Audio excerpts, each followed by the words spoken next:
to Wanja's Health Diary. Tell us a little bit about yourself. I am a forensic medical specialist. And I work as a police surgeon. So basically, a person who has specialized in forensic medicine that applies to the living injured. Tell us about some of the offices in Nairobi and also in Kenya where one can seek assistance.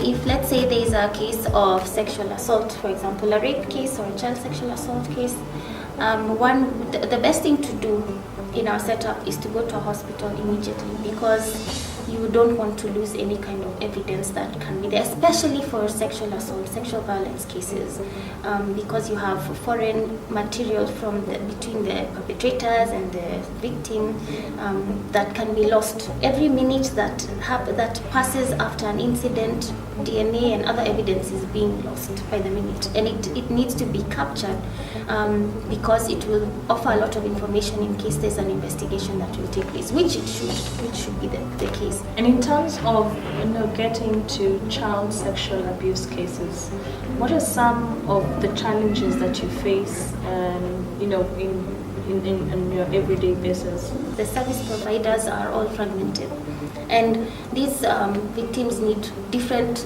they need medical care, they need the forensic taken care of, they need the police officers, they need legal aid, they need psychological support, they need social workers. If it's a child, you need children's officers, because this is a criminal offense.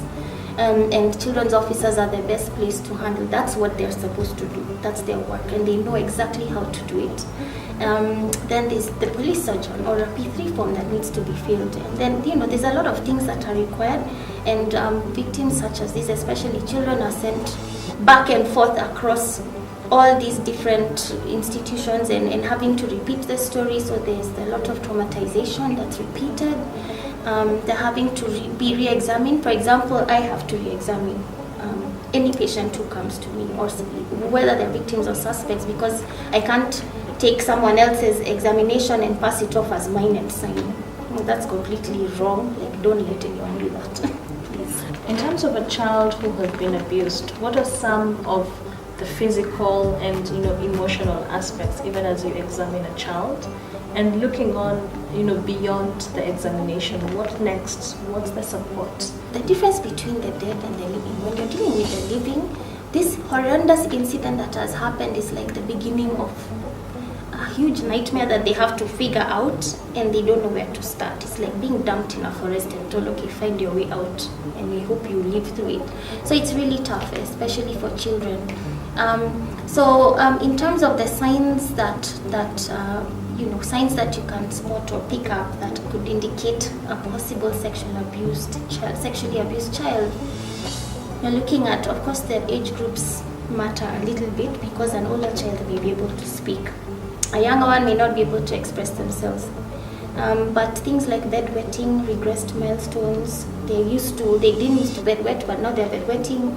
They don't want to let go of their mothers or fathers or whoever, who they're safe with. The person they're safe with, they don't want to let go of them.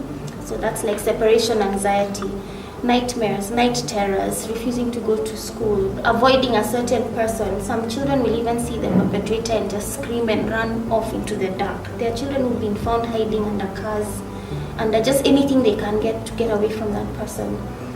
Some vocalizing that I don't like that uncle, I don't like my dad, or my dad does this to me, or it's usually fathers and uncles, and that's just the fact. It's not discrimination, but the fact is that most perpetrators are men.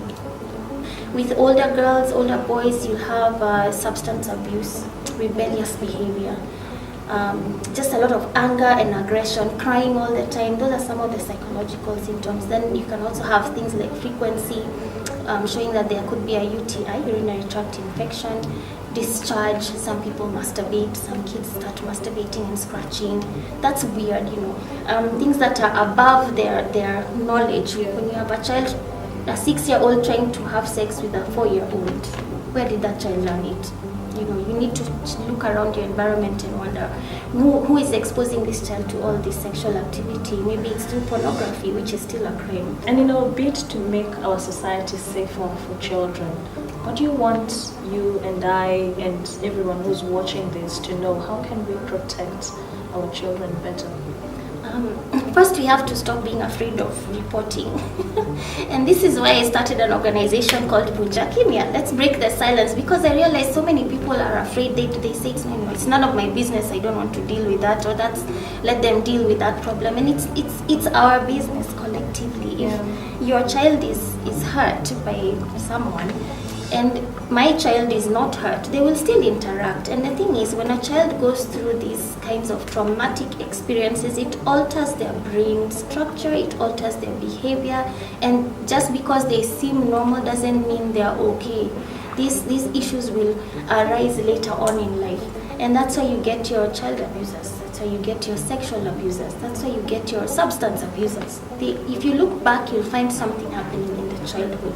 So it's very important for us to recognize, respond, and report child sexual abuse.